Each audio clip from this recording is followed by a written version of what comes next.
तो राधे राधे बच्चों, मैं हूं हृदय एससीजी इंस्टीट्यूट से। आज बेटा जो है थर्ड पार्ट बनाने जा रहे हैं हम लोग, और इसमें हम Kepler law of planetary motion cover करेंगे।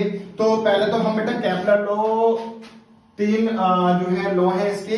तो पहला लॉ का डेरिवेशन करने वाले हैं, जो हम लॉ ऑफ ऑर्बिटल भी बोलते हैं। तो पहले एक चीज समझ लो बेटा, जो फर्स्ट लॉ होता है केपलर का वो क्या होता है। ठीक है अभिषेक, अब तो दिख रहा होगा इतना, है ना, वीडियो में नहीं आऊंगा आगे, इतना दिख जाएगा आपको। ठीक है, तो केपलर का जो पहला नियम कहता है वो ये कहता है, कोई भी प्लैनेट जो है वो सन के चारों तरफ रिवॉल्व करता है इन इलिप्टिकल फॉर्म। तो इलिप्टिकल फॉर्म में वो क्या करेगा, रिवॉल्व कर रहा होगा। लेट्स सपोज हमारे पास मान लो बेटा कि ये सन है और जो प्लैनेट है वो इस तरह से रिवॉल्व कर रहा है। ठीक है, तो जो पी पॉइंट है यहाँ पर, अगर आपको पी पॉइंट दिखाई दे रहा होगा उसको हम पेरिहेलियन बोलते हैं, और जो ए पॉइंट आपको दिखाई दे रहा होगा उसको हम एपीरियन बोलते हैं। क्लियर हो गई वाली बात। अगर बात करें डेरिवेशन की तो बहुत प्यार और मोहब्बत से देखना बेटा कि कोई भी प्लैनेट होगा वो देखो, एज वी नो दैट दो मासिव बॉडी के बीच में कौन सा फोर्स लगता है, ग्रेविटेशनल फोर्स लग रहा होगा। ठीक है, तो ये ग्रेविटेशनल जो फोर्स होगा as we know that G/r²। Clear हो गई वाली बात। लेकिन अगर मैं आपसे कहूं कि जो फोर्स आया है वो क्या है, Gmm/r², लेकिन ये जो डिनोट हो रहा है आर कैप डिनोट कर रहा है कि डायरेक्शन को, किसकी, जो भी प्लेनेट है। ठीक है, तो आर कैप की जगह मैं ये करके लिख सकता हूं बेटा आर वेक्टर अपॉन में मॉडुलस ऑफ आर, या फिर आर भी लिख सकते हैं हम लोग, है ना, हमने 5th या 4th चैप्टर में पढ़ा होगा। ठीक है, तो बस मैंने यही किया है बेटा कि जो आर कैप था उसकी जगह आर वेक्टर लिख दिया, अपॉन में आर था, आर की मल्टीप्लाई इस नीचे वाले आर से कर दी तो आर क्यूब हो गया। क्लियर हो गई अगली बात। The torque exerted on the planet D, यहां पर एक प्लैनेट है। ठीक है, तो जो प्लैनेट होगा वो डी प्लैनेट जो है बेटा वो वी वेलोसिटी से रिवॉल्व कर रहा होगा।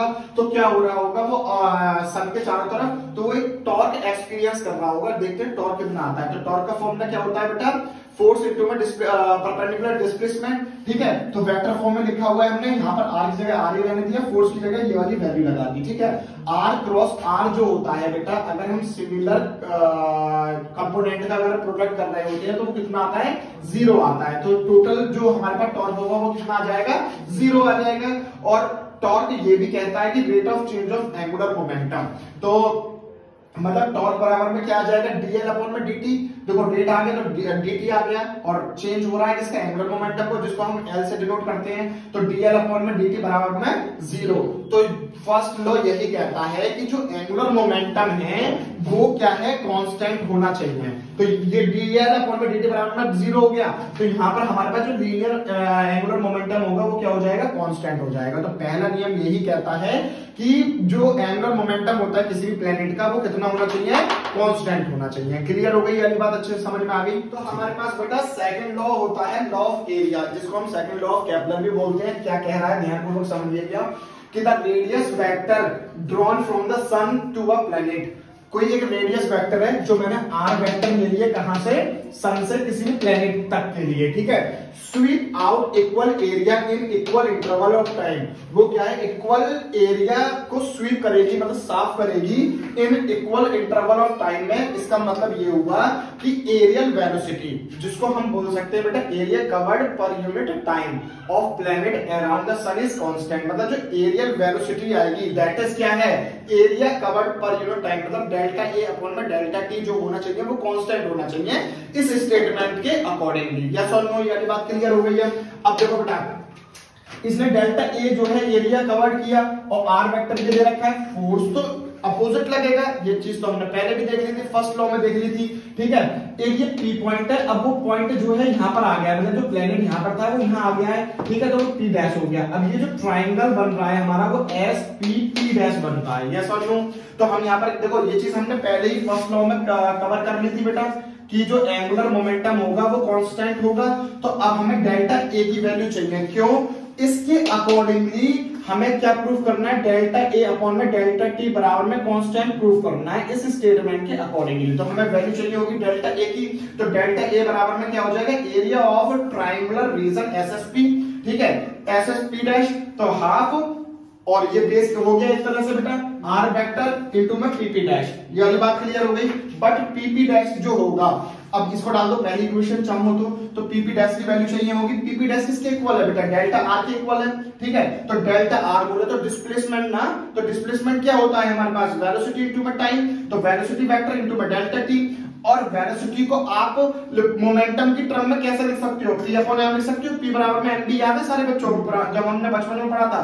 डेल्टा टी की जगह डेल्टा टी आ गया, तो डेल्टा ए की जगह अब इसकी वैल्यू इसमें पुट कर दो बेटा, तो हाफ आर वेक्टर और पीपी डैश की हमने क्या लगाई थी, ये वैल्यू आई है, तो पी वेक्टर अपॉन में एम डेल्टा टी, ठीक है। और इस डेल्टा टी को आप नीचे लेके आ जाओ, जो मैं यहाँ पर लेके आ गया, तो हाफ एम बचा मेरे पास, आर क्रॉस में पी बचा, आर क्रॉस में पी आ गया, आर क्रॉस में पी क्या हो जाएगा, लीनियर वो एंगुलर मोमेंटम हो जाएगा अपॉन में 2m, ठीक है। तो ये जो होगा क्या नाम है, डेल्टा ए अपॉन में डेल्टा टी जो होगा वो कांस्टेंट हो जाएगा। क्यों हो जाएगा, क्योंकि भाई एंगुलर मोमेंटम और मास जो है दोनों कांस्टेंट है, ये स्टेटमेंट प्रूफ हो गया, मतलब ये सेकंड डेरिवेशन होगा सेकंड लॉ का। क्लियर हो गई वाली बात। तो बेटा हमारे पास जो है थर्ड लॉ है, जिसको हम लॉ ऑफ पीरियड्स भी बोलते हैं। क्या कह रहा है कि the square of period of revolution t of any planet around the sun is directly proportional to the cube of semi-major axis of the orbit। मतलब क्या हुआ कि जो क्या नाम है, जो है टाइम पीरियड है वो डायरेक्टली प्रोपोर्शनल होता है बेटा किसके, आर क्यूब के, ठीक है। और ये बहुत ज्यादा इंपॉर्टेंट है, इस पर बेस्ड न्यूमेरिकल भी आपको करने को मिलेंगे। तो देखो किस तरह से इसका ड्राइव करेंगे हम, एफ बराबर में क्या होगा, देखो अगर कोई भी प्लेनेट जो है क्या नाम है सर्कुलर मोशन में ऑर्बिटल और ऑर्बिट में घूम रहा है, तो उसमें कोई फोर्स लग रहा होगा, that is centripetal force, F बराबर में एम वी स्क्वायर अपॉन में आर। लेकिन जो ऑर्बिटल वेलोसिटी होती है वो क्या होगा, v इक्वल्स टू में क्या हो जाएगा, डिस्टेंस अपॉन में टाइम होता है। अब डिस्टेंस क्या होगी, अब वो सर्कुलर में घूम रही है ना बेटा, तो वो सरकमफेरेंस के बराबर होगी या नहीं होगी, और सरकमफेरेंस क्या होती है 2 पाई आर अपॉन में टी, यस और नो। तो इस v की वैल्यू हमने कुछ नहीं करा, यहाँ पर रख दी है, कुछ ज्यादा नहीं है। तो यहाँ पर क्या हो जाएगा 2 पाई आर अपॉन में टी का होल स्क्वायर, तो 4 हो गया, पाई स्क्वायर हो गया, पाई स्क्वायर हो गया और आर स्क्वायर हो गया, ठीक है। ये चीज आ गई। अब according to Kepler third law क्या था, टी स्क्वायर बराबर में आर का क्यूब, यस और नो। जब हम ये हटाएंगे तो कोई ना कोई कांस्टेंट मिल जाएगा हमें, तो के आ गया कांस्टेंट, ठीक है। तो एफ की वैल्यू हमें क्या मिल गई, 4 pi square M R upon में के आर की पावर 3, ठीक है। ये बात क्लियर हो गई यहाँ से। अब देखो इस आर से ये आर कैंसिल हो जाएगा, तो क्या बचेगा 4 पाई आर स्क्वायर अपॉन में 4 पाई स्क्वायर अपॉन में के और एम अपॉन में आर स्क्वायर। और ये जो फैक्टर है बेटा ये क्या है, किसी मास ऑफ सन के डायरेक्टली प्रोपोर्शनल होता है, ये बात आपको याद रखनी पड़ेगी यहाँ पर, ठीक है। और ये डायरेक्टली प्रोपोर्शनल साइन हटाएंगे तो ये कांस्टेंट जुड़ जाता है हमारे पास ये, और हमारे पास जो ग्रेविटेशनल फोर्स ये सिद्ध कर रहा है कि जो ग्रेविटेशनल फोर्स होता है वो हमेशा दो मास से बॉडी के बीच में ही लगता है। तो ये चीज यहाँ से क्लियर हो गई है, मिल गई।